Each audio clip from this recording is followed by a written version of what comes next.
Okej, kochani, dziękuję Wam w ogóle za przybycie na ten webinar, bo dzisiaj jest sobota rano. U Michaela akurat jest 12 w nocy, wyobraźcie sobie. On po 17 godzinach pracy nadal ma entuzjazm, nadal ma taki, wiesz, energię, uśmiech na twarzy i jest tutaj z nami. Także przywitajmy go bardzo głośno, a czy może nie głośno, ale przywitajmy go po prostu z takim dobrym uczuciem, z taką wzajemnością i wdzięcznością za to, że w ogóle jest tutaj z nami, tak?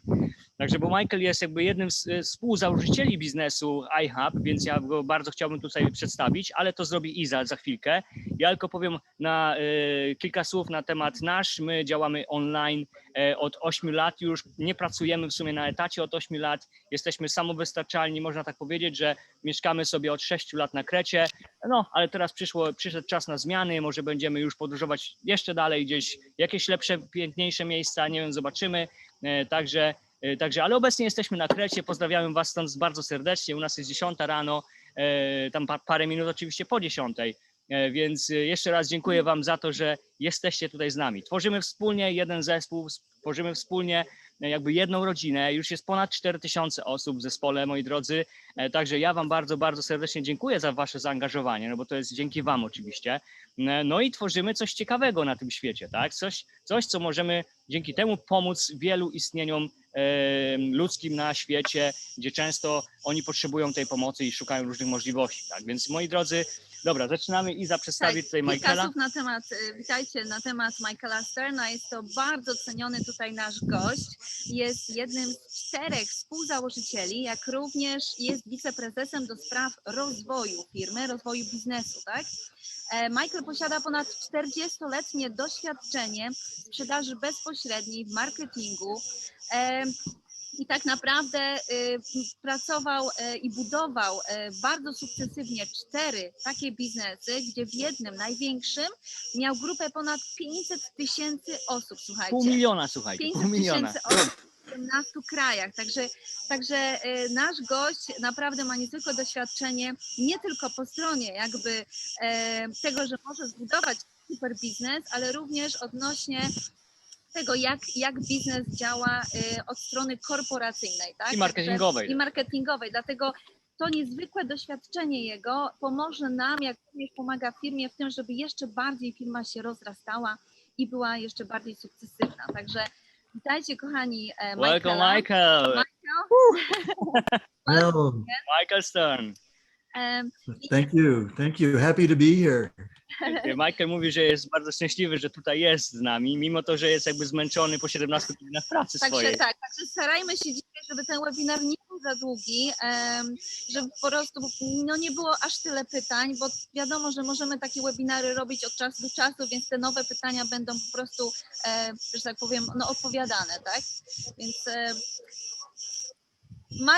Michael, first of all, we would like to say big thank you because you're here, okay? And I know you're tired, I know it's very late, but we would like to welcome you very warmly and ask you a few questions, okay?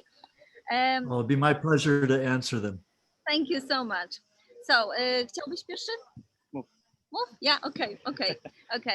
So, first of all, we would like to ask you about the new way of registration and also the new way of reserving your hotspot.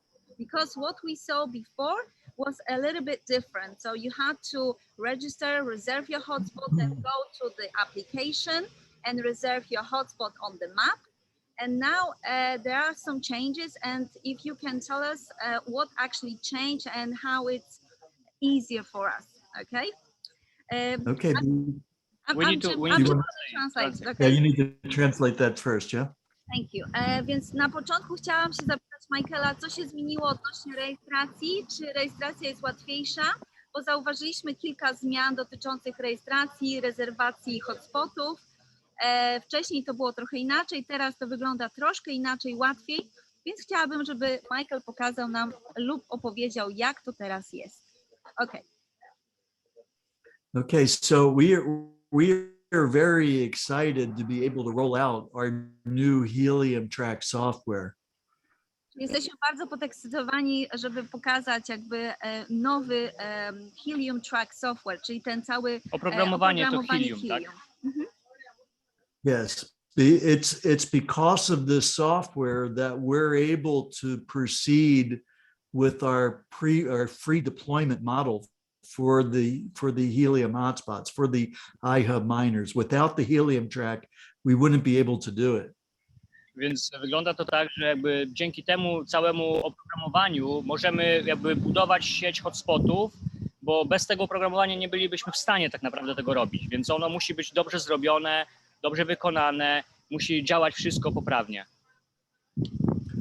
So prior to having helium track, when you would register for iHub, you would register, you would go into your back office, and then you would reserve your hotspot. Więc żeby to zrobić, żeby się zarejestrować w ogóle, musisz wejść do naszego oprogramowania, czyli Helium Hotspot i po prostu zarezerwować swój hotspot. I to jest mega, mega ważne, żeby zrobić to i musi cię na zielono palić taka informacja. So now when you go in your back office to reserve your hotspot, it takes you right to the helium track software where you can do it right on the map. Więc teraz, jeżeli chcesz zarezerwować swój hotspot, to po prostu wchodzisz poprzez link, rejestrujesz się i masz automatyczne przekierowanie do aplikacji do zarezerwowania hotspota, tak? So because of the helium track software, we're able to determine whether a location is a valid location to put a helium hotspot. Więc dzięki tej aplikacji możesz sprawdzić swoją lokalizację i zarezerwować swój hotspot. Jeżeli twoja lokalizacja będzie nieaktywna albo będzie z jakiegoś powodu, nie wiem, wyświetlać się na czerwono, to po prostu prawdopodobnie już to miejsce jest zarezerwowane i nie będziesz mógł tego hotspota zarezerwować, z tego co wiem. So before people just put the address in and there was no evaluation. Co znaczy nie wolno? Czyli wcześniej po prostu każdy się mógł rejestrować i tak naprawdę nie mógł zobaczyć, czy wokół niego ktoś jest, tak? Teraz jest trochę inaczej to zrobione, ulepszone, że to robi automatycznie z poziomu aplikacji, że wtedy może zobaczyć, czy jest jakiś hotspot w jego zasięgu, czy nie ma, więc teraz jest o wiele, wiele prościej, bo tylko robisz to poprzez aplikację. So now what's going on is all those reserved spots that people did before Helium Track, all that data is being imported into Helium Track. Okay. I teraz co się wydarzyło? Wszyscy, którzy się wcześniej rejestrowali, te wszystkie dane zostały tak naprawdę przetransferowane, przeniesione właśnie do tej aplikacji, do tego software'a. Right, and all that data as it was originally entered is date and time stamped. So if anything happened in their location from somebody else after they reserved it, they will get the precedence over the original location. Can you explain this in a different way? Because Okay, so let's give an example. Suppose you reserve a particular address. Yes. Before Helium Track. Mhm. Yes. And then that data is just now being imported into Helium Track. And so say between the time you reserved it and somebody else got involved in iHub and they went into Helium Track and they reserved a hotspot right across the street from you, okay? Because you reserved it first, your hotspot will take precedence and their reserved unit will no longer be valid. Okej, czyli chodzi o to, że wcześniej jak były rejestracje, czyli najpierw trzeba było wpisać adres, żeby zarejestrować hotspot, a dopiero później zaznaczyć na mapie, to wszyscy, którzy tak na początku zrobili, to te dane zostały przetransferowane, tak jak wcześniej wspomniałam, do aplikacji, do systemu.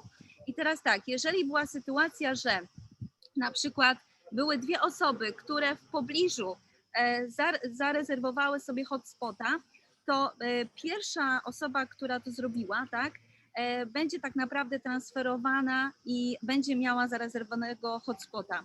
Tak? Czyli tutaj chodzi o to, kto tutaj priorytetowo to zrobił, tak? Ale te dane zostały przeniesione do tej aplikacji. Więc teraz kto się rejestruje i zamawia hotspota, automatycznie tylko w jednym miejscu to robi, tylko na tej aplikacji.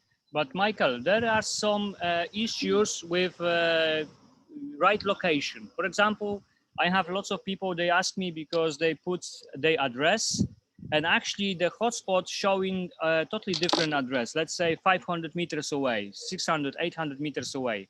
How we can sort this out of problems? Well, sometimes there's a couple of issues, but the best way to test it is that to go into Google Maps before you go into Helium Track and put the address there and make sure the address is accurate in Google Maps. Because if it is, it should work well in here. there'll be the opportunity to fine tune it before we actually deploy the unit. But what I find is that's the best way to go, because there's two different ways you can put the address in. Can I share my screen and show you? Yes. Może w I międzyczasie. will explain this, yes, first. Yes, yes. Słuchajcie, ja zadałem pytanie, bo wiele jest takich niejasności co do adresu, tak? Wprowadzania adresu do aplikacji i były ostatnio takie problemy, że jeżeli ktoś wpisywał adres, to pokazywała mu się jego lokacja gdzieś w innym miejscu, przykładowo, nie wiem, 500 metrów od domu i tak dalej, nie? I wiesz, jakby Michael powiedział coś takiego, że słuchajcie, najlepiej wpierw użyć tak zwanego Google Maps, tak? Czy Google Maps? Tak, czy tak, tak, tak, Google tak. Maps, tak? Żeby Czy zweryfikować swój adres, co nie? Czyli wpisać swój adres i czy on rzeczywiście pokazuje dobrą lokację, co nie? I wtedy dopiero wpisać swój adres do Helium, żeby po prostu ta lokalizacja była dokładna, nie? Więc tak to mniej więcej najlepiej zrobić. czasami po prostu jest konflikt, że nie znajduje odpowiedniego adresu nawet na Google Maps, tak? Tak. Bo to pewnie w jakiś sposób się łączy, nie? So do you have an example of an address that's not showing correctly that I could use? Just Hold give me on. 2 seconds, I will ask. Słuchajcie, jeżeli ktoś ma adres, któremu gdzieś tam się wypiął ten hotspot, czyli na przykład powiedzmy, nie wiem, 200-300 metrów od domu, wpiszcie go na czacie, to sprawdzimy ten adres, dobra? Proszę.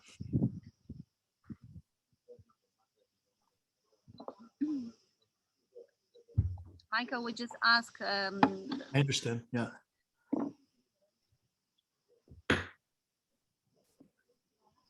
Jeżeli macie jakiś adres, który wam gdzieś uciekł po prostu, czyli nie wiem, 800 metrów, jak tu widzę niektórzy piszą, to Poczekaj. no one wants...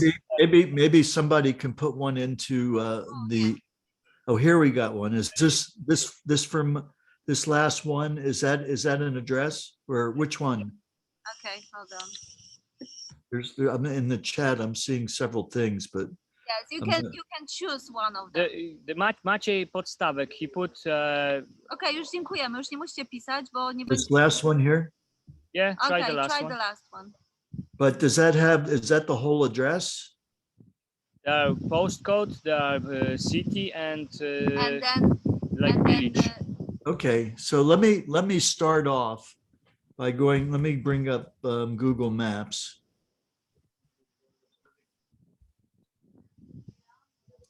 And let's start off by putting that in here. And see, now the question is it bringing up the correct location? Is this drop down accurate for this? So if we click this and see, because so this location is, can you ask them if this is an accurate location? Agnieszka Piech, proszę powiedz mi, czy ta lokacja, którą teraz przed chwilą Michael pokazał, jest dobra? Czy to jest właściwy budynek, właściwy adres? Nie. Nie. She say no. Okay, is it like way off or just slightly Because look, it's off, like a few blocks or something? Głowiec, a tu jest Głowiec. Yes, this is some mistakes. It's very similar, but it's one letter actually difference. If you can see, Michael. Nie ma, they're missing D, the letter D. It's B, and there is G.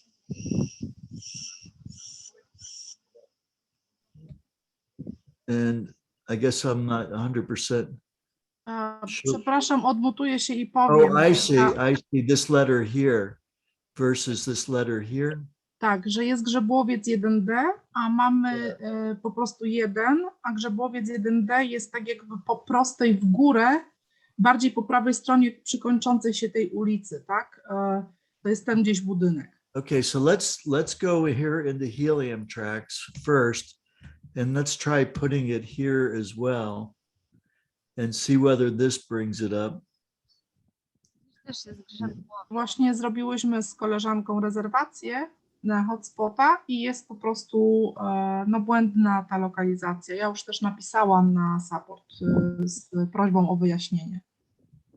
So is this one more accurate? But it's the same. It's harder to see. Yes, exactly. But it's exactly the same. It's a different letter. One letter is different. Edyta, tu nie chodzi o to, żeby tylko sam postkod wpisać, tylko dokładny adres, tak? Bo postkod pokazuje ci ulicę, tak? Z tego co wiem, a nie dokładny adres, bo musisz wpisać ulicę, numer domu i dopiero postkod i ten, tak? Yeah, I see that. I see it's bringing up that B instead. Yes, that's the wrong. So the question is why? Well, Michael, I'm just wondering, the addresses are formatted differently than in the United States. And I'm not sure about the Polish addresses, but I know, for example, in Holland, the postcode came first, etc. Could that be a problem with the formatting? Well, I mean, so far it's been fairly good. Yes. In different areas, but it's not always perfect. So just so that you know, let me go back, that one of the things that we're going to be able to do that actually was originally there, and we've turned it off because we wanted to simplify this, was the ability to basically drop a pin and put it precisely in the location where it needs to be. Right.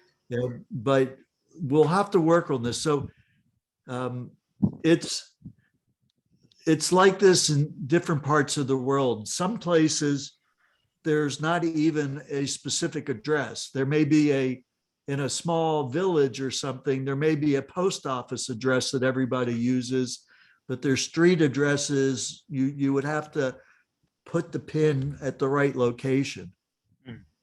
Okay. But it's So it's available now, the pin, or it's no, not yet. Not yet. We're working on it.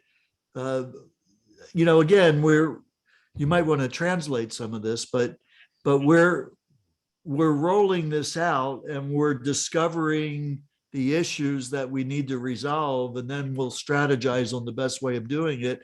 But we didn't want to make it more complicated, so that we tried to simplify it so we turned off the ability to drop the pin and just chose to go with Google Maps, because most of the places it was working. Obviously, it's not perfect. Wyciście się proszę.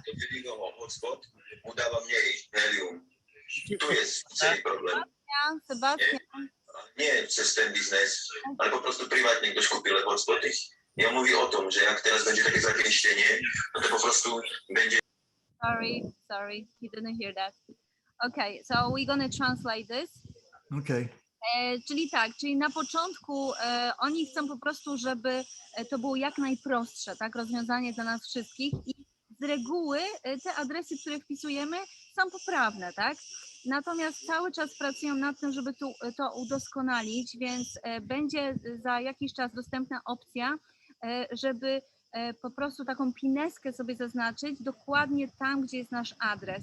I to będzie w przypadkach na przykład, gdzie ten adres nie jest taki, jak być powinien, tak? Czyli znajduje po prostu ta aplikacja ten adres troszeczkę dalej, nie? Więc to będzie udoskonalone i oni tak naprawdę teraz sprawdzają, co jeszcze mogą zrobić, żeby to udoskonalić jeszcze lepiej. Więc po prostu musimy na to poczekać. Wiem, że Agnieszka kontaktowała się z supportem, więc po prostu poczekamy na to, co oni ci napiszą, bo może akurat ty w twoim przypadku będziesz mogła zrobić to manualnie, albo oni będą mogli to zrobić manualnie. Przepraszam, mam pytanie. Co w przypadku, gdy nie widać kropki tej zielonej zaznaczonej? Mam wszystko, ptaszek odhaczony na zielono, w tym pierwszym biurze jest też rezerwacja, ale nie widać kropki w moim adresie na mapie. Okay, Michael, the question is, what's happened if everything go correctly, so the order is correct, but we don't see our dots on the map? The green dot. The green dots or because they are orange. But dots. they wouldn't be a green dot. They would be either a blue dot or an orange dot, or potentially a black dot. But if somebody is reserving their own hotspot, it would be an orange dot, meaning that it's reserved. But there are some people, they don't have even any dots. I mean, orange. Well, it's possible that either it wasn't saved, like sometimes you got to click save plan, Okay. or maybe there was some problem with the address and it couldn't find it. So just getting back to here, I'm just trying to understand the problem. So this right here, this word that we're here, it's got a B in it and the original one's got a G in it. Is that the name of the street? Like the street here? Yes. So is there another street that's spelled exactly the same, but with that letter different, that's in another location? Yes, just a little bit further up. But it's within the same city and the same postal code, huh? Yeah, that's probably what's causing the problem. But dropping the pin would be able to fix it. So it seems to me that that's going to be required. I wish I had a sense of how far away it was, but is this common? Are you having this happen regularly, or is this kind of like many problems like this? And also, Michael, there are so many things like the red information that is too many hotspots in your location and you cannot order. But if you check a map, there are not hotspots around or far away, you know? So this makes. And it's probably related to the problem with the address. Maybe. Yeah. So I think what we should do is maybe arrange a conversation with them so that they can get more specific understanding of what needs to be done there. Now, Ilya, I mean, not that it matters that much, but Ilya, one of the main guys from Helium Track, is from over in Central Europe. So he would probably be a good guy to arrange a call with, and so that he would understand the situation, and then he can relay it to the programmers so they could work it out. Mm-hmm. Okay. So we'll get that fixed. Again, this is early stage, but it's frustrating if that's happening regularly. Yeah, Michael mówi, że to będzie jakby naprawiane w międzyczasie. My jesteśmy teraz obecnie na bardzo takim wczesnym etapie budowania tego biznesu, więc prosimy też o cierpliwość ludzi, którzy gdzieś tam chcą zamawiać te hotspoty. Wiadomo, że jakby popularność tego biznesu stała się ogromna na świecie. Nie wiem, czy widzieliście, ale ponad 100 000 hotspotów zostało zamówionych, zarezerwowanych w ciągu tygodnia tylko. Więc summa summarum, no dużo się tutaj dzieje, jak widzicie. Zalejemy cały świat ogólnie hotspotami, tak? Jeżeli wszystko będzie dobrze. Ale też chciałam powiedzieć, że dzięki, że mówicie o tym, dlatego że my możemy to właśnie przekazać dalej i mogą nad tym po prostu popracować. Także nawet Jacek, jak tutaj piszesz, masz rację, to by była fajna opcja, to co też Michael mówił, żeby pineską zaznaczyć dokładny adres, ale to wejdzie, także po prostu musimy być cierpliwi, nie? For example, Jacek say in Tanzania there are not correct addresses, and this is only the way to find the best address is to put the pin, actually the location pin. Yes, yeah, and that's like that in many places in the world. So we know that that's going to be a requirement. I mean, again, that they already have that in place, but we temporarily turned it off to simplify it. But now we see that it's going to be required, particularly in certain countries. Michael, the hotspot, where this going to come from? Actually, the units is going to come from US or is going to come from the producer, maybe some different countries. Do you know? Well, it'll probably come from a distribution warehouse somewhere in Europe. All right. Okay. Czyli przyjdą po prostu od jakiegoś dystrybutora w Europie, tak? Czyli Jeżeli pytanie chodzi o- było, skąd hotspoty przyjdą? Prawdopodobnie od dystrybucji z Europy gdzieś. The question, I asked the question because we have so many questions about this, about the, custom tax, custom things, Custom fee and stuff like that. Yeah, so people just don't understand because from different countries there are different tax and fee.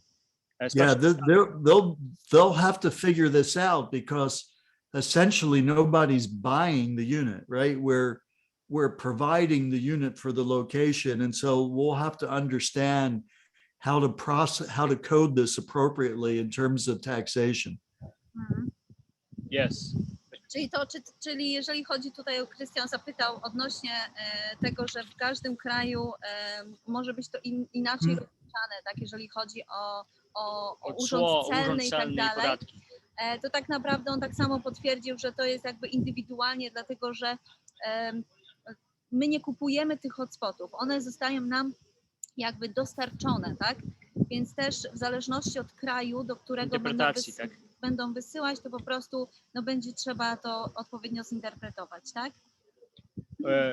Michael, what about the things that, because this is obviously electronic device, yes? What's going to happen if that electronic device come to us and will be faulty, or it will have some problems, stop working, or how this going to be sorted? Pytanie Well, that would also be relevant to having our European operation handle the support for those countries involved in Europe, so that it's not having to come all the way back to the United States. Okay, so it will be some office, let's say in Europe, that we're going to send it to get it fixed, or to get and generally we would swap it out. If there's a problem with the unit, we would replace it with a working unit and then get the other one sent back so that we can then fix it without, we want the minimum amount of downtime. Więc pytanie było, co będzie, jeżeli na przykład takie urządzenie przyjdzie do nas zepsute, może niedziałające i tak dalej, to będzie taki reprezentant w Europie, który będzie czymś tam kim się zajmował i będziemy mogli odesłać albo zamienić na nowe i tak dalej. Więc do tego będą też odpowiednie procedury, tak? Tak, ale im zależy na tym, żeby jak najmniej było takich sytuacji, więc też chcą zadbać o to, żeby sprzęt, który wysyłają, był dobry, tak? I have a question as well, Michael.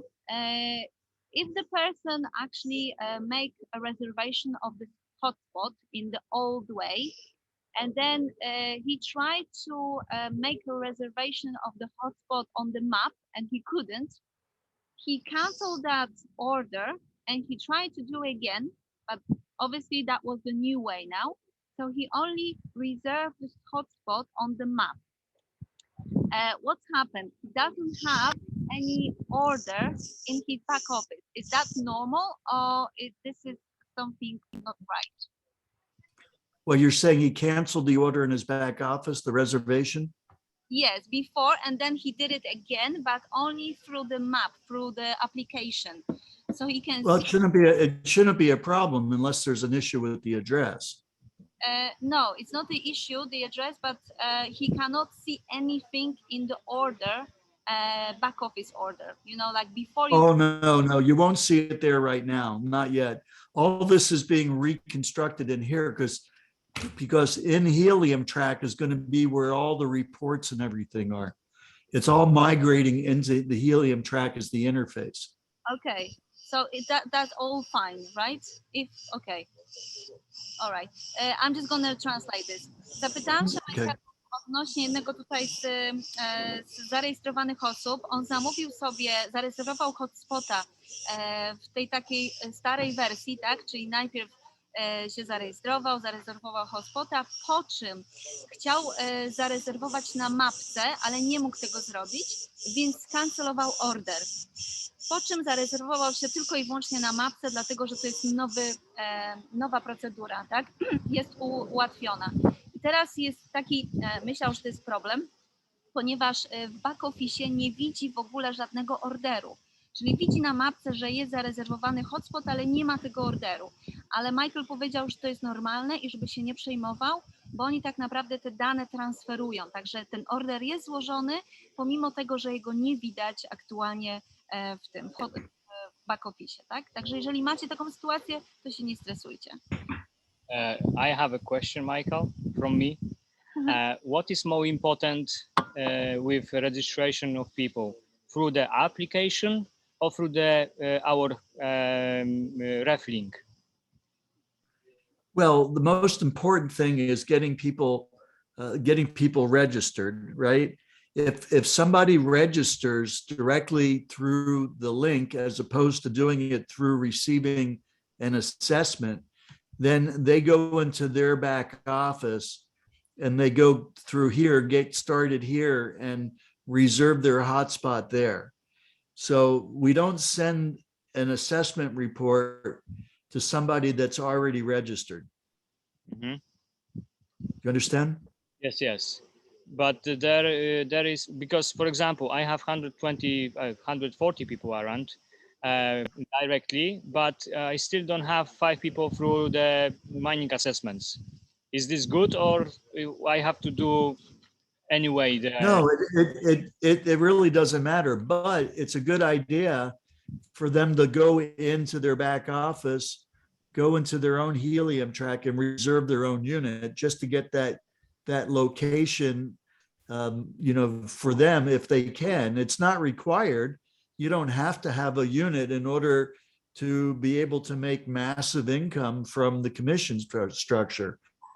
But if you want to go ahead and get it reserved. But when you do that, you should see an orange dot where your location is. Yes.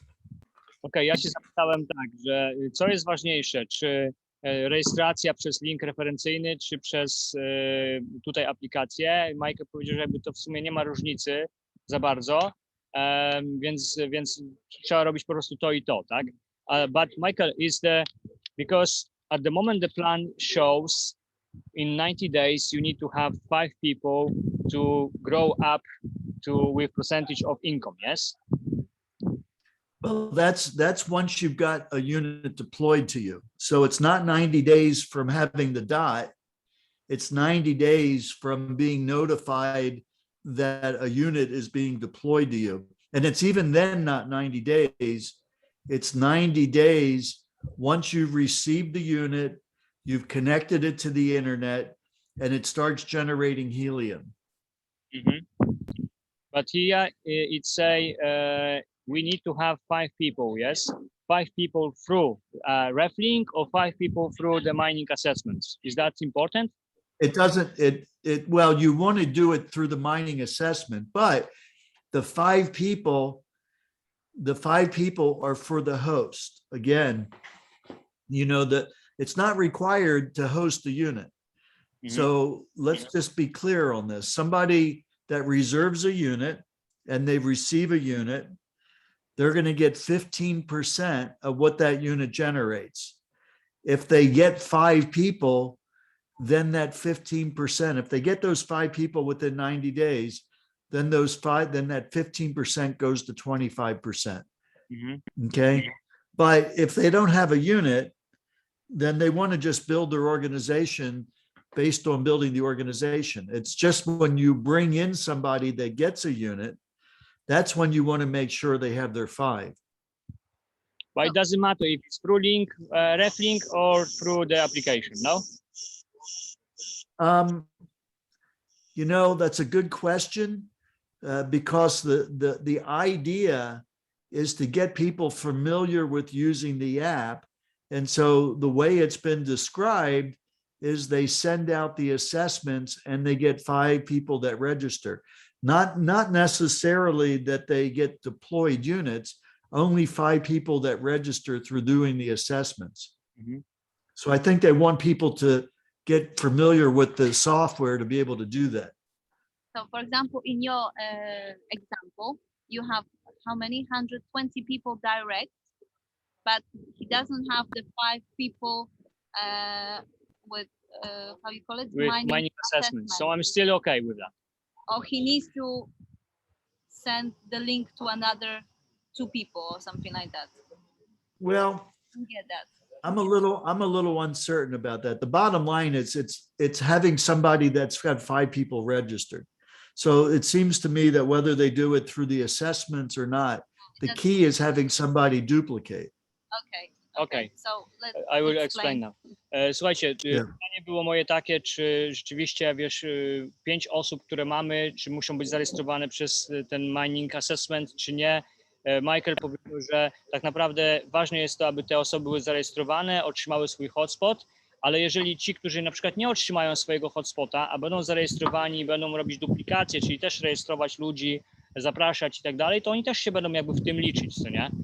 Więc ważne jest to, żeby przez pierwsze 90 dni, oczywiście po otrzymaniu hotspota, po odpaleniu jego tak naprawdę, czyli podłączeniu do internetu i jeżeli zaczynasz zarabiać helium, to wtedy te 90 dni dopiero się liczy, więc summa summarum mamy jeszcze sporo czasu, ale wiadomo, że czas to pieniądz i wiadomo, że jakby miejsce się zapełnia bardzo szybko, więc kto pierwszy, ten lepszy, wiadomo o tym, tak? Tak, wtedy co? I wtedy najpierw, jeżeli się nie ma tych 5 osób, dopiero po otrzymaniu hotspota w czasie tych 90 dni, no to jest 15% z tego, co wyprodukuje hotspot, tak? Jeżeli natomiast mamy te 5 osób, to wtedy wskakujemy na 25%. Michael, is the 90 days is fixed? So that means if I don't find 5 people in 90 days, I will find after 90 days. So I'll still have the 25%, or I keep going on 50%, even if I later on find, let's say, 10 people. No, it's fixed at 90 days. But again, it's 90 days once the unit starts generating helium. Yes. Okay. That's a long time. I mean, from the time you first reserve the unit to getting the unit to getting it, doing it. So that's the reason that the referrer goes from 10% to 20% because they're helping them do those 5 assessments. So it should be very easy to do. I mean, look how many people are already reserving units, even now. I mean, and this has been over a couple of weeks. Exactly. Więc pytanie było takie, jakie to było pytanie? Czy jeżeli na przykład, czy to jest 90 dni, które jest po prostu fix, czyli jak to przetłumaczyć, stałe, że tylko i wyłącznie 90 dni, że nawet jeżeli zdobędziemy 5 osób, które zamówią sobie hotspota po upływie 90 dni, czy dalej mamy cały czas płacone tylko i wyłącznie 15% z hotspota, czy wskakujemy wtedy w 25, ale mówimy tutaj po tym upływie 90 dni. On powiedział, że to jest jakby 90 dni i 90 dni. Jeżeli później po tym upływie czasu będziemy mieli osoby, które zamówią hotspota, to i tak będziemy mieć 15%, tak? Tak, czyli w ciągu tych 90 dni musimy po prostu zarejestrować 5 osób, czyli duplikacja po prostu. A tak naprawdę mamy więcej niż 90 dni, bo to dopiero od momentu, w którym otrzymamy hotspota, włączymy go i on zacznie tak naprawdę nam zarabiać. Tak? Michael, ale te 5 osób musi być z reflinka, czy musi być na czystej aplikacji, czy może być z reflinka? No, powiedział Michael, że jakby nie jest to ważne, grunt, że były 5 osób zarejestrowane i 5 osób jakby były zweryfikowane. Chociaż okej, dzięki. A jeszcze pytanie, a te 5 osób to musi być 90 dni od momentu, kiedy uruchomi hotspota, czy jak już teraz zarejestrowaliśmy 5 osób, to też znaczy? Tak, więc od momentu, w którym się uruchomi z hotspota, nie? Także dopiero musi dojść, tak? Więc i tak mamy bardzo dużo czasu i wykorzystajmy ten czas, żeby mieć te 5 osób przynajmniej, tak? A te osoby, które rejestrujemy teraz, to one się też będą później liczyły, tak? Do tego całego planu. Jeżeli masz dużo osób, to ja i tak polecam, żebyś zrobił po prostu te 5 osób przez mining assessment, nie? Także w razie W po prostu, żebyś miał. Tak. Jasne, dzięki. Krystyna, teraz ja mam pytanie. Piszcie pytania, bo wszystko będzie zamieszane. Ale pytań jest bardzo dużo. Pamiętajcie, że mamy po prostu limit czasowy, bo my nie chcemy go trzymać za długo. Także naprawdę uszanujcie to. Michael, there are rumors that after 90 days we have to buy the units. Is that? Can you say something about this? No, there's no buying the units. No, I don't know what that rumor comes from. Okay, because there are some old terms and conditions someone find I don't know if it's from our company or someone else. No. That's from the earlier portion of the company where originally people were purchasing units. And when they had somebody that would act as a host, that after 90 days, they could buy it if they wanted to. But that's a completely different thing that has nothing to do with the free deployment model. Okej, słuchajcie, było pytanie takie, że niektórzy zaczęli psiać jakieś plotki, że po 90 dniach będzie potrzeba kupić to urządzenie i tak dalej. Nie ma czegoś takiego.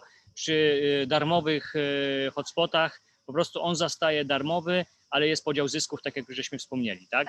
Więc plotki są już odrzucone. Okay, guys. So let me just add one other piece that I think may be helpful about the 5 assessments in the 90 days. Thank you. So let's say that you sent those out, and let's say 2 of those 5 people, their location doesn't qualify. Maybe there's too many units, maybe there's not enough units, and it says that it doesn't qualify, but they can still register, right? You can still send them the link and they register. That counts towards the 5. Okay. Czyli I will explain. Tutaj Michael przedstawił taką symulację, że gdybyście mieli 5 osób zarejestrowanych przez Mining Assessment, tak? I na przykład 2 z tych osób nie mogłyby mieć hotspota, bo na przykład ich lokalizacja nie jest po prostu odpowiednia, czyli już jest jakiś hotspot i wyskakuje czerwona informacja, to i tak one będą zakwalifikowane do waszej 5 Mining Assessment, rozumiecie? Także nie muszą oni otrzymać tego hotspota, ale że są zarejestrowani i oni tak samo mogą przecież inne osoby też polecać, tak? Okay, thank you. Yes. So at the end of the day, it's 5 people that register for iHub. Czyli na sam koniec dnia chodzi tylko o to, żeby 5 osób minimum zarejestrować do iHub. So Michael, can you show us the marketing plan and tell us about the numbers a little bit? Because these are very important to show people. The best strategy to and make, the best strategy to make this happen, globally. To duplicate and Yes. have success. Yes, I'm happy to do that, but can you give me a couple of minutes? I just need to run to the washroom real quick. Yeah, sure, Yes. Sorry, I'll be right back. Okay. Słuchajcie, jeżeli tu jest mnóstwo pytań, które już zostały odpowiedziane tak naprawdę, więc one są po prostu te same cały czas powtarzane. Nie chcemy po prostu więc cały czas ich pytać i to samo. Także naprawdę, kochani, oglądnijcie może poprzednie webinary, a najlepiej by było, gdybyście zrobili jakąś taką listę pytań, żeby to była jedna lista po prostu wszystkich pytań i będziemy pomału odpowiadać na nie i to będą odpowiedzi na grupie na przykład, nie? Bo jeżeli jest tak dużo osób, to po prostu zasypujecie nas pytaniami, które już naprawdę zostały odpowiedziane wcześniej. Tutaj chyba, czekaj, tu było takie pytanie, Mariusz Tuczmański, chyba już odpowiedziałem na twoje pytanie, bo pytaliśmy się tego, tak, Michaela? Tak, że nie będzie... Więc nie będzie żadnych płatności po 90 dniach, nie? To po prostu są jakieś plotki, które po prostu, wiesz, trzeba sprawdzić, co nie, zanim ten. Tak jak wiele innych plotek, co powstały, co nie?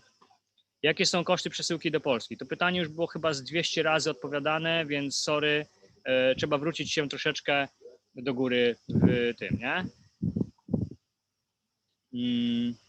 Skąd zamówione hotspoty? Tak jak już Michael powiedział, one będą dystrybuowane prawdopodobnie to już było na bieżąco odpowiedziane, tak. Niżej. Dobra, co tu jeszcze jest?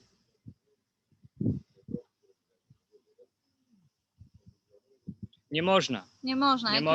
Teraz po prostu został zmieniony ten plan, więc hotspoty są tak naprawdę wysyłane darmowo, tak, nie płacimy nic za nie i automatycznie po prostu jest ten podział zysków z firmą, więc później nie będzie można tego zmienić. Tak?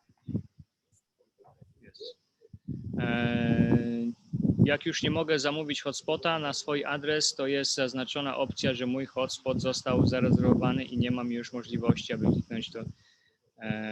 Czy tak powinno być, czy opcję zamówić hotspota na inny adres. Wiesz co, no jeżeli na przykład już jest zamówiony jakiś blisko ciebie, to już nie możesz, no po prostu my na początku powiedzieliśmy, że kto pierwszy, ten lepszy w tym biznesie, co nie? Jeżeli jest już jakiś hotspot w okolicy twojej, bliżej niż 300 metrów od ciebie, no to prawdopodobnie już nie będziesz mogła zamówić takiego hotspota. Co nie skreśla ciebie jako osoby, która nie może zarabiać milionów w tym biznesie, ze względu na to, że jakby możesz polecać i zarabiać z całości struktury, z całości budowania hotspotów Możesz na też całym świecie. możesz co też nie? sprawdzić w twojej okolicy, gdzie jeszcze nie ma hotspota i po prostu udać się, czy to jest sklep, czy to jest jakaś firma, jakiś biznes, żeby oni mieli w tym miejscu po prostu hotspota, nie? Także jest wszystko możliwe.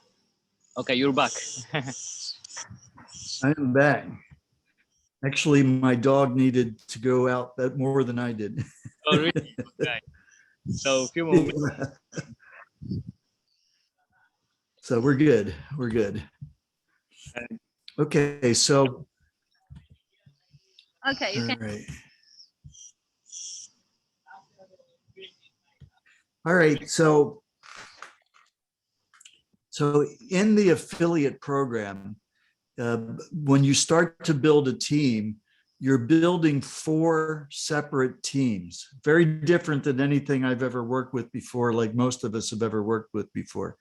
Okay. So even though we okay, go ahead and say that and I'll come back. Jeżeli chodzi o plan marketingowy, to tutaj trochę inaczej się buduje ten plan marketingowy, czyli w momencie, kiedy buduje się osoby, to tak naprawdę tworzymy 4 osobne zespoły, tak? I tutaj macie pokazane Pro, Bronze, Silver i Gold. Pro jest, kiedy mamy od 1 do 5 osób, Brąz jest od 6 do 15 osób, Silver od 16 do 25 i Gold powyżej 26 osób w naszej drużynie. Infinity, czyli bez końca, tak? Okay, you can continue. Thank you. So, I mean, in one sense, everybody that you bring in is part of your team, but as those teams become active, as those legs become active, they start filling these slots from left to right. The first 5, the next 10, the next 10, and then anything thereafter. Mm-hmm. I tak naprawdę w momencie, kiedy rejestrujecie, to pomimo tego, że wszyscy są w waszym zespole, tak, czyli zaczynacie rejestrować osoby poniżej siebie, tak, czyli direct, one są wszystkie pod wami, natomiast one wpadają po prostu do takich koszyków, tak? I tutaj tu jest 5 osób, tu jest kolejne i tak dalej. Ale prosimy was, żebyście wyłączyli, wymiutowali się, dobra? W zależności od... Okay, so the strategy on this program is that you want to go as wide as possible, because the faster you get to gold, then this locks you into earning the most that happens on the group, and you can have an unlimited number of people that you personally recruit. Okay. Czyli najlepsza strategia tutaj w tym biznesie jest to, żebyście po prostu na szerokość szli, czyli po prostu rejestrowali osoby, dlatego że już powyżej 26 osób w waszej drużynie bezpośrednich, którzy są aktywni, tak naprawdę nieskończoność macie najwięcej płacone, tak? Okay? Okay, so basically, I've shown you this before, so let me just okay, so here you are, you're starting off. The first 5 people that you bring in that are active. Active means that either they or anybody anywhere on their team has a hotspot. Okay. Czyli chodzi o to, że osoby aktywne w waszej drużynie to są te, które posiadają własny hotspot, tak? Albo ktoś z ich grupy posiada hotspot. To są osoby aktywne. Okay, so the first 5 comprise what we call the pro team. Pro team? Oh, yeah, okay. Czyli pierwsze 5 osób to są tak naprawdę w waszej grupie jako pro, tak? Right, and on the pro team, you're going to earn between 10 and 20% of what their hotspots generate. Okej, i w tej grupie Pro Team będziecie zarabiać od 10 do 20% tego, co ten hotspot po prostu wygeneruje, tak? And as we said, it goes from 10 to 20% when you help them get their 5 people registered. Okej, i to jest tak naprawdę od 10 do 20%. To jest zależne od tego, czy pomożecie tym swoim osobom, żeby znalazły te 5 osób, tak? Let me just confirm. So let's say if someone register under me and this person don't have 5 people, I will earn from this person 10%, yes? Well, that's correct. Yes. Now, in order for you to earn 10% on them, that means they have to have a unit, right? Otherwise, there's nothing to earn 10% on. Yeah, But so if they just are happy with 15% and they don't get the 5 people, then it stays at 10%. Yes. Right. Okay. And if I help the person or he just register 5 people and then is deployed to 20%, 25% of his hotspot, but 20% of mine. Yes. Earning. So basically, if you look at the same hotspot, so he instead of getting 15% on the hotspot they go to 25%. And instead of you getting 10% of what they're earning on their 10% of what their hotspot is generating, it goes to 20%. So the incentive is so strong for both of you to work together to help that person get their 5. It would be very unlikely for them not to do it because you're going to do everything you can to double what you're earning on their hotspot. Right? Okay, let us explain this. Może podaj przykład, że ty mnie rejestrujesz i już mam hotspota. Słuchajcie, podam przykład, tak? Rejestruję teraz Izę i ona ma już hotspota swojego, ok? Wtedy Iza zarabia normalnie 15% ze swojego hotspota, tak? To, co hotspot jej wygeneruje, ok? A ja zarabiam z niej 10%, ok? Jeżeli ona zarejestruje swoje 5 osób, tak, albo ja jej pomogę zarejestrować te 5 osób, to ona wskakuje na 25% ze swojego hotspota, czyli zarabiania 25%, a ja otrzymuję od niej zarobku, od jej generowanego hotspota zarabiam 20%, tak? Czyli wskakuje o 10% wyżej i zawskakuje o 10% wyżej ten. Także to jest bardzo ważne, dobrze? Yes. Okay, so once you bring in your 6th person, your 6th active leg, you now start building your bronze team. Więc jak teraz już masz 5 osób swoich i wskakuje u ciebie 6. osoba, to wchodzisz na tak zwany plan brąz, czyli już wtedy jest bronze team tak zwany, nie? And then that's when you start getting that additional 5% bronze code on top of the 20%. I wtedy zaczynasz dostawać dodatkowe 5% tak zwany bonus kodowany, coded bonus. Do tych 20, czyli masz 25. But that bronze coded bonus you get not just only on the people you personally sponsor, but as they start building their own pro team, you get that 5% on that entire organization. Więc to jest ważne. So again, this person brings in their 5, who bring in their 5, who bring in their 5, forever unlimited depth. You get that 5% forever. Okay. Yes, but if somebody have, let's say, two people, so you're not gonna get from this person the 5%. Well, no, if this person only brings in 2, then you still get the 5% on the 2 they bring in. Alright, okay. Więc jeżeli macie taką osobę, 6. już osobę w swojej organizacji, no to już wtedy zaczynacie dostawać 5%, ale z każdej osoby, która ma 5 osób, tak? Więc summa summarum, każda osoba, która jest w Pro Team, dostajecie od nich 5% ekstra. Nieskończoność. Tak naprawdę to może się ciągnąć i ciągnąć i ciągnąć i ciągnąć. Dlatego jest ważne, żeby pomagać swoim osobom, edukować ich i pomagać im rejestrować kolejne osoby i żeby te osoby były aktywne, nie? Czyli aby one miały hotspota albo ktoś z ich organizacji, żeby miał hotspota. And this is true for all 10 people that you start your bronze team with. You can have 10 people personally sponsored on your bronze team. Czyli tak naprawdę możesz mieć kolejne 10 osób, tak? W tym swoim brązowym zespole, tak?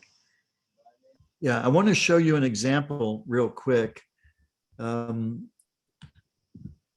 Hold on. So that you get a sense of this. Give me a second to bring this up.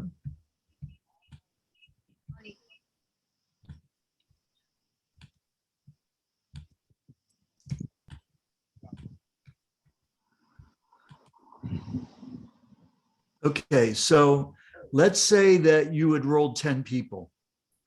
The first 5 would be on your pro team. The next 5 would be on your bronze team. You can translate. Wyobraźcie sobie, że zarejestrowaliście teraz swoje 5 pierwsze osób, dobra? Nie, 10 osób. 5 jest w pro team, a 5 jest w bronze team, tak? Tak się podzieliły. Okay, so now the 5 people on your bronze team, as they start to duplicate, let's say that they brought in 5 who then each enroll 5, and this happens through 4 iterations, but there's no limit. It can go infinitely deep. Więc jeżeli każdy z nich by zduplikował to wszystko, tak, i na przykład 5 osób zarejestrowało 5 osób, później tamte zarejestrowały 5 osób, tak, to wyszłoby, zobaczcie ile osób, tak? So people are not limited to just 5, but the way the comp plan works, you get the 5% bronze code only on the first 5. Więc jeżeli oczywiście nie limitowałbyś siebie do tylko 5 osób, tylko więcej, ale załóżmy, że masz te 5 osób, bo taki jest plan stworzony, to wtedy te 5% otrzymujesz od tych 5 osób tak naprawdę. Chodzi o to, żeby powielać 5 osób, tak? Okay, so what would this actually generate? If we're talking about now I haven't worked on this slide yet because I haven't used this before, but starting August 1st in the helium model, everything is half. So I need to change this to 50 a month rather than 100 a month. So we'll just have to divide all the numbers by 2 to get an idea. I apologize. Słuchajcie, tutaj jakby Michael nie zmienił tego slajdu, ponieważ teraz mamy jakby połowę zarobków ze względu na halving, tak? Więc był podział łańcuchów helium i teraz jakby zarobki są podzielone na pół, nie? Więc kiedyś średnia zarobków była 100 helium na jednego hotspota, teraz mniej więcej jest około 50. Czyli musimy po prostu podzielić to na 2, nie? Ale słuchajcie, te liczby i tak są takie wymierne, że czy by nawet na 5 podzielić, to i tak jest super. Okay, so what you would earn on these first 5 people is over the course, and this is looking at it annually. So realistically, instead of 1,300 a year, it would be 650 a year. Więc realistycznie podchodząc do tego, to zamiast 1300 helium rocznie z tych 5 osób naszych możemy zarabiać przykładowo 650. Tak, czyli jak podzielimy to na 2, tak? So on those first 5 people, you would earn 650 tokens a year. Więc jakby z twojego zespołu, w tych 25 osób mógłbyś zarabiać przykładowo gdzieś 650 helium. Nie, z tych pierwszych, przepraszam. Z tych pierwszych, tak? Z pierwszych 5 osób jest potencjał, żebyś zarabiał 650 helium rocznie. And so on these second 5 people, you would earn 812 helium tokens a year. A z kolejnych 5 osób potencjalnie mógłbyś zarobić ponad 800 helium rocznie. Kolejne 800 helium rocznie. But this 5% code is where the real power starts to kick in the comp plan. Ale ten 5% coded bonus, czyli tego bonusu, o którym wcześniej mówiliśmy, to jest tak naprawdę tam, gdzie się zaczyna magia, jeżeli chodzi o zarabianie. So if you add up all of these people, you would have 3,900 people that were on that team. Again, there's no limit. It goes infinite depth. Więc jeżeli weźmiemy tutaj ten przykład, że każdy tak naprawdę powiela i zaprasza i rejestruje 5 osób, które są aktywne, to w tym przykładzie mielibyśmy grupę 3900 osób w swoim zespole. Ale wiadomo, że to jest bez limitu, także można ich więcej, tak? Ale tylko i wyłącznie dla tego przykładu mówimy o tym. But you can see what would happen if you had these 3,900 people and they're each generating, let me work out the right number here so you can see. So you've got 3,900 people that are each generating 650 tokens, and you're getting 5% of that. That would be 126,750 tokens a year. Okay. Czyli jeżeli So again, it's half of what this number would be. Yes. Jeżeli weźmiemy grupę 3900 osób, tak jak tutaj mamy w tym przykładzie, i one zarabiają te 5% coded bonus, tak? To wychodzi ile? Połowa z tego, czyli ile to było? 125 tysięcy HNT. Razy, tak. Słuchajcie, obecna cena około $17, to sobie policzcie, ile to jest. No, także to wiadomo, że to jest... So even at the current exchange rate of around $17, that would be over $2 million a year that you're earning from a team of really, it's if you add these 10, it's 3,910 people on your team, and you're getting over $2 million a month. I don't know about you, but I've never been involved in any other program where you can earn that kind of number from a small group of that size. I tutaj tak naprawdę w tym przykładzie pamiętajcie, że to jest przykład, gdzie każdy zaprasza 5 osób i te 5 osób jest aktywne. Czyli duplikowalne, więc można powiedzieć, że to jest idealny przykład, tak? Gdyby tak się wydarzyło, to tutaj mówimy o tym, że tylko i wyłącznie z tych 5% tego coded bonus, czyli tego bonusu, nie wiem, kodowanego, nie wiem jak to wytłumaczyć, mielibyśmy potencjał w zarobkach $2 miliony rocznie. Tylko i wyłącznie z tego, że pomagamy, że duplikujemy z całej grupy. Nie mówimy już o tym, że mamy 25% z tego, co zarobi, czy tam więcej zarobi nam hotspot, ale mówimy tylko i wyłącznie o 5%. Także niesamowicie duży potencjał. And remember, nobody's buying anything. I pamiętajmy, że tutaj nikt nic nie kupuje, tak? I to jest piękne. So give me just a second here. I'm just going to go back to where I was. I just wanted to give you that example. Yeah, we're going to finish very, very soon. Okay, so let me just continue here. All right, so we basically just looked at bronze, right? But if you look at an overview of the whole plan, so the first 5 are your pro team, okay? You're getting up to 20% on their personal units. And you also get a matching bonus on what they earn from their codes. And I'll come back to that. But when you start your 6th person, you start building your bronze team, and you're getting 5% of this entire group's first 5 people to infinity. That's what we just looked at, okay? The first 5 people of the number 6 through the number 15 person that you enrolled. And then when you do that, the amount of your matching bonus of the people on your pro team goes from 10% to 15%. Again, I'll come back and revisit that. But once you start your 16th person, now you're building a new group. So the people in this group never migrate to this group, and these people never migrate to this group. These are 3 separate organizations. Okay. Czyli tutaj tak naprawdę mamy przykład, jeżeli mamy te 5 pierwszych osób, to mamy pro team, tak? I tutaj mieliśmy matching bonus 10% później. W momencie, kiedy mamy więcej osób, czyli kolejne osoby od 6 do 15 osób wchodzą nam do bronze team, i wtedy budujemy i mamy te 5% coded bonus, to wtedy ten matching bonus nam przeskakuje z tej pierwszej grupy 5 osób na 15%, tak?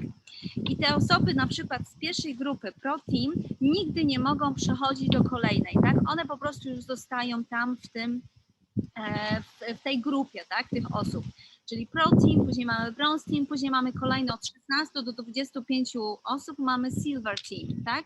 I znowu mamy 5% Silver Code, tak? I mamy 20% plus 5% Bronze Code. Także to wszystko przychodzi i się zapełnia, tak? Okay. Okay. So basically, when you start building your bronze team, you're earning 5% of everybody's first 5 people, meaning when they start building their pro team, just like you built your pro team, that's what you're getting that 5% on. So this person's pro team and that person's pro team all the way down to infinity. Czyli tak naprawdę każdy tutaj budując swój zespół poniżej otrzymuje te 5% ze swojego zespołu, tak? I tak jak mówiliśmy, że to jest po prostu bez ograniczeń, bez limitu infinity, tak? So now you're building your silver team. Czyli teraz budujemy grupę silver, czyli od 16 do 25 osób, które mamy w zespole, które są aktywne, nie? So now on their pro teams, in other words, you got your number 16th person. They build their pro team and they bring in their pro team to infinity. Now you're getting both the 5% bronze code and the 5% silver code.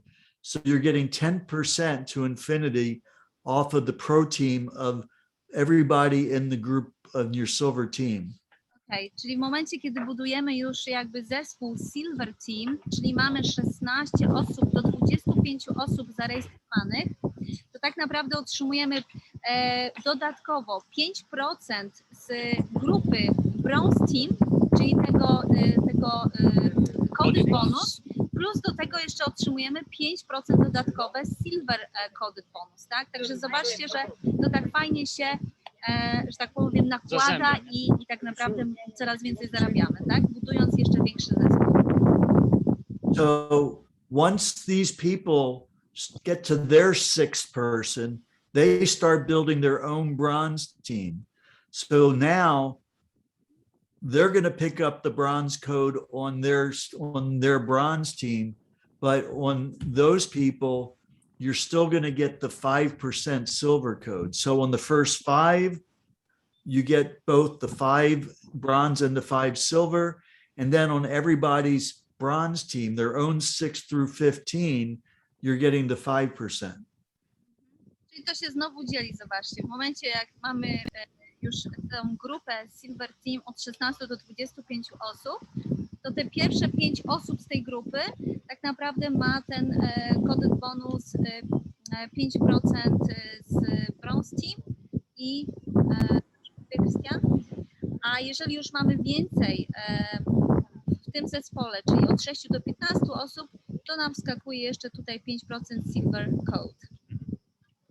And then when you start building your gold team, it's very similar. In the beginning, so when you start with your 26 person, they bring in their 5, everybody's pro team. Now you're getting all 3 codes of everybody's pro team to infinity. When they start building their bronze team, you're getting 10%.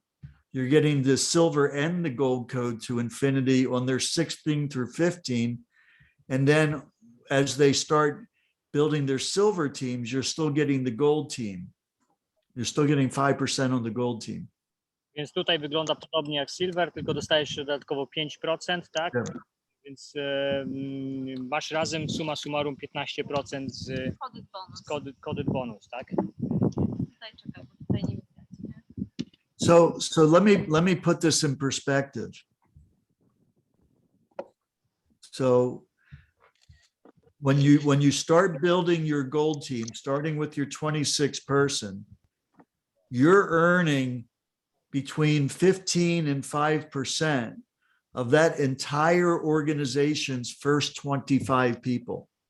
Więc jeżeli zaczynasz już budować swoją organizację Gold, która ma powyżej 26 osób, to wtedy zaczynasz zarabiać ze swojej organizacji od 5 do 15% ekstra, tak?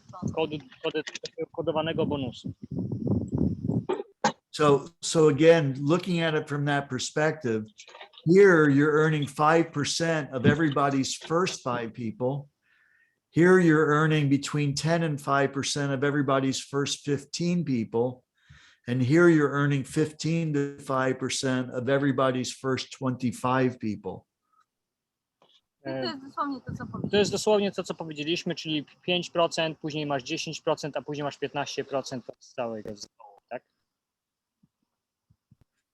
So the numbers are astronomical in how much you can earn by doing this. That's why you want to go gold as quickly as possible. Mówi, że te numery są aż można powiedzieć astronomiczne i to wszystko zależy od ciebie, żeby jak najszybciej zbudować zespół powyżej 26 osób, tak? Żeby mieć tego gold team, nie? Żeby mieć tego gold team.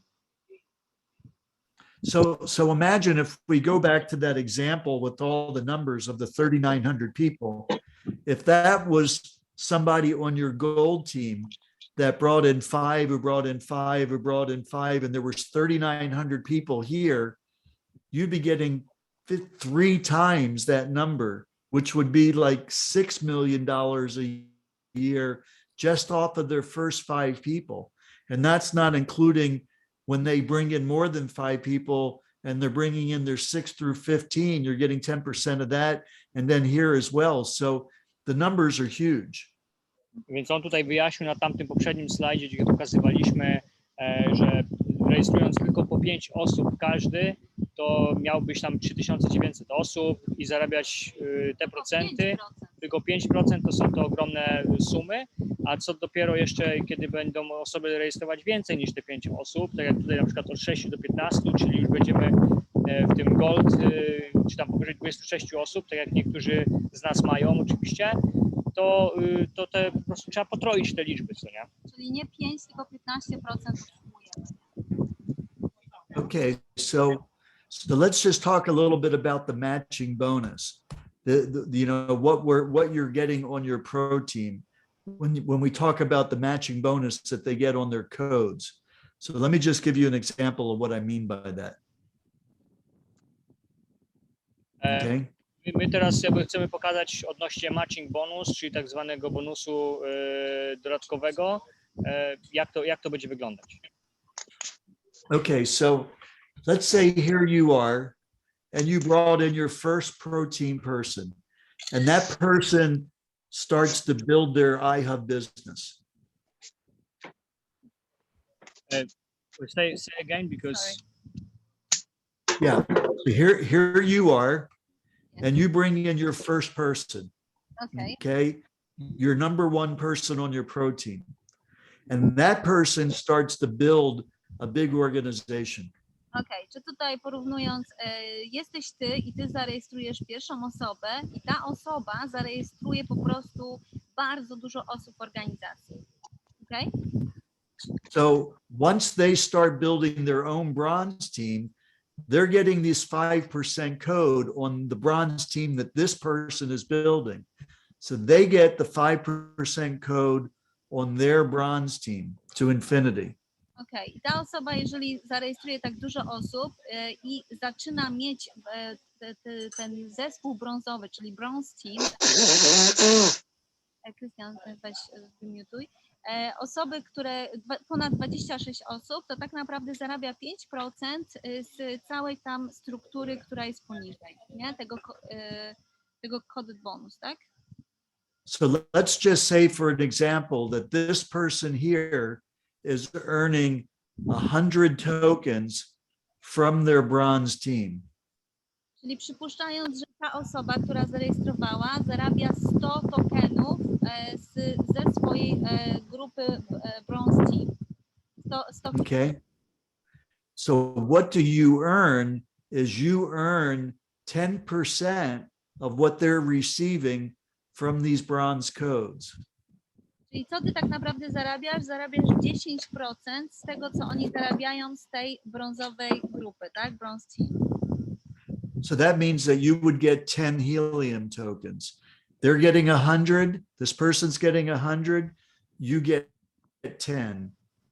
Okej, czyli ty otrzymujesz w tym wypadku 10% z tego, co oni otrzymują. Te osoby zarabiają Na przykład 100 sztuk, 100 sztuk. ty masz 10% z tego, tak? Tak. So if this person here is getting 1,000 tokens from their bronze team, you would get 10% of that. You get 100, even if you only brought in that one person.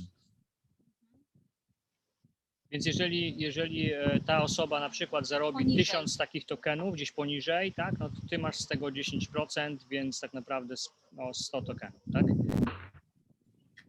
But the way our plan goes is we incentivize you to go and build your team as well, because once you get to the point where you're now building your own bronze team, the percentage of your matching bonus goes from 10% to 15%. So now, I'm sorry, let me just give you that example so you can complete the example. So let's say this person's getting 1,000 tokens from all of this, right? If all you had was your pro team, you would get 100 tokens, 10%. But the minute you start building your own bronze team, your matching bonus goes from 10 to 15%. So now you would be getting 150 tokens off of the same 1,000 tokens that this person is earning. It's a little bit Did I lose you? complicated. I already lost. Okay, so if the person from the bronze team is earning 1,000 tokens, okay, you are earning 10% of that. But if Right.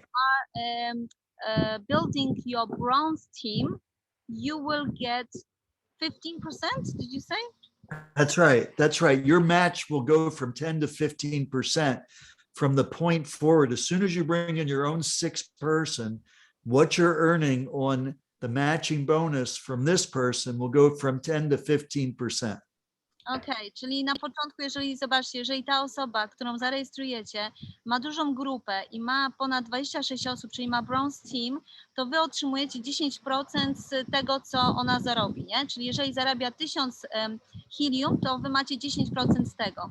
Natomiast jeżeli wy zaczniecie budować zespół i będziecie również mieli osoby w bronze team, to automatycznie przeskakujecie nie z 10%, tylko 15% z tego, co zarobią, tak? Czyli to się zmienia, tak? Z 10 na 15. And then once you get to start building your own silver team, your match on this person increases to 20%. How many? 20%? That's right. It goes up 5% each time you start building a new team. Okej, czyli jak zaczynacie budować kolejny zespół, to zwiększacie ten matching bonus o kolejne 5%. So again, you start off at 10% when you're only building your own pro team. But once you bring in your first bronze team, your match on that person goes to 15%. Tak, czyli jeżeli macie pierwsze 5 osób, to wasz matching bonus to jest 10% z tego, co oni zarobią w helium, tak? W momencie, kiedy budujecie większą grupę, czyli od 6 do 15 osób, czyli macie bronze team, to wasz matching bonus skakuje o kolejne 5%, czyli macie 15% ogólnie tego matching bonus i tak dalej. Jeżeli macie kolejne 16... And then once you build your silver team, it goes to 20%. Jeżeli macie kolejny zespół Silver Team, czyli 16-25 osób, to już macie bonus 20%. And then once you start building your gold team, it goes to 25%. Tak, i w momencie, kiedy już macie zespół Gold Team, to macie ten matching bonus zwiększony o kolejne 5%, czyli 25% ogólnie matching bonus. Does that help? Does that make more sense? Yes, thank you so much. Yes, that's a...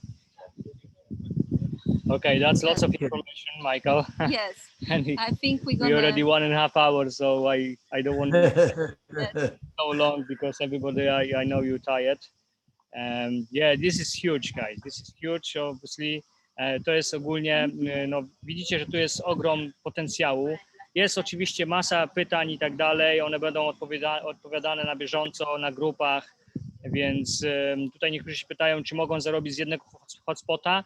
Jeżeli uważasz, że nie możesz zarobić, to znaczy, że nie słuchałeś, czy nie słuchałaś wcześniejszych informacji, więc nie będziemy się powtarzać dla tych osób, które w ogóle nie słuchają, tak? To jest pierwsza zasada, co nie?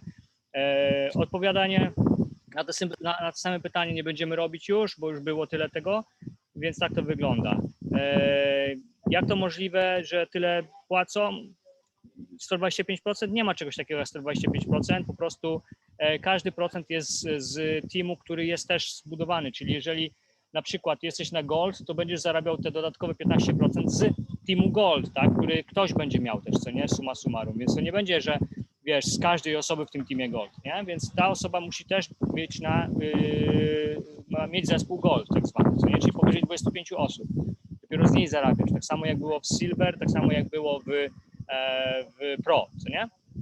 Więc zarabiasz z osób, które potwierdziły Team Pro. Jeżeli na przykład ty jesteś Teamem Pro, no to zarabiasz tylko z osób te dodatkowe procenty, które mają też Team Pro, co nie? Tak to wygląda. Także pamiętajcie, że to jest to, co jest tutaj przedstawione, to są możliwości tego, co może się wydarzyć w momencie, kiedy będziemy budować swoje grupy, będziemy im pomagać i będzie ta duplikacja. Też nie możecie po prostu trzymać się tego, że będziecie mieli zarobki na poziomie $2 milionów, tak? One mogą być oczywiście, ale też żebyście nie mówili innym, słuchaj, chcesz 2 bańki zarobić, to chodź tutaj, nie? Bo trzeba się po pierwsze napracować, a po drugie to nie jest żadna obietnica biznesowa, to są możliwości, które mogą być, tak? I to jest bardzo ważne, żeby zrozumieć. I think we're gonna finish because I know you're tired. We would like to say... So real quick, the closing comment is you want to go gold as quickly as you can. Okay. And you can do that just by personally enrolling 26 people that have a unit. Okej. Czyli ostatnim takim punktem, taką wisienką na torcie, bo pytaliśmy, jak można to zrobić, żeby jak największy sukces odnieść się w tej firmie, powiedział, żeby jak najszybciej po prostu, zbudować sobie złoty zespół, czyli Gold Team, czyli żebyście mieli te 26 osób plus w zespole jak najszybciej. To jest po prostu rzecz, którą trzeba zrobić as soon as possible, czyli jak najszybciej. Tracę głos już, chyba kończymy. Więc tak, oczywiście. Tutaj niektórzy piszą, czy ja będę zarabiać, jak będę miał tylko dla siebie hotspota. No słuchajcie, było o tym 100 razy mówione. Jeżeli masz swojego hotspota, on ci generuje zyski poprzez połączenie z drugimi hotspotami, poprzez przesyłanie danych i tak dalej. Więc są hotspoty, które generują w Polsce już po $1200 miesięcznie. Jeżeli nawet będziesz miał z tego 15% bez zaproszenia nikogo, okej, no to załóżmy, masz 100, no powiedzmy nawet 50 takich monet, no to masz 15%, moi drodzy. Jeżeli masz 15% z urządzenia, które masz za darmo, to jaką trzeba być osobą, żeby z tego nie skorzystać, okej? Ale to wiesz, ja nie będę teraz każdemu z osobna tłumaczył i z kalkulatorem w ręku to wyliczał, bo sami macie głowy, chodziliście do szkoły pewnie, tak mi się wydaje, i każde z waszych osób mogą też to policzyć, co nie? Więc traktujmy się trochę poważniej, dobrze? Jeżeli mówisz tutaj, że $1 zarobię, to nie wiem skąd te liczby wzięłaś, widocznie prawdopodobnie nie policzyłaś dobrze. Oczywiście nie ma gwarancji, że zarobisz w ogóle cokolwiek, okay? Bo to zależy od lokalizacji twojego hotspota, od tego, ile będzie w okolicy tych hotspotów i tak dalej, i tak dalej. Więc nie ma tutaj gwarancji, tak jak powiedziałem, ale czy masz coś do stracenia? Dobrze, ale nie będziemy, bo tak cały czas się żegnamy. We would like to say thank you very much for being with us. Again. And I want to say thank you to all people here who built the team, who built with us. The organization is huge already. Michael, in less than 2 weeks, we have nearly 5,000 people. So it's not too bad, yes? It's very good, very good. It's very good. That's awesome. That's very good, yes. So people running us crazy. And we're not going to stop. Obviously, there's some rumors, some haters. Obviously, this is normal. If you don't do anything, that means you don't have a haters. Yeah. And And- yes, and also apology from us if we asking very stupid questions sometimes, because those questions are actually coming sometimes from the people who really need this answer, right? But I hope you understand. I had the same question, so All of that. I understand. It took me a while to figure it out. Michael, again, thank you very much. Dziękujemy wszystkim za Bardzo to, że byliście dziękujemy. tutaj z nami. Dziękuję Michaelowi i bardzo to doceniamy, że był tutaj z nami. Dziękujemy Colinowi, który mnie zaprosił i dziękuję wam wszystkim jeszcze raz, którzy tutaj jesteście z nami. Nie? Działamy na maksa, słuchajcie, lecimy do przodu.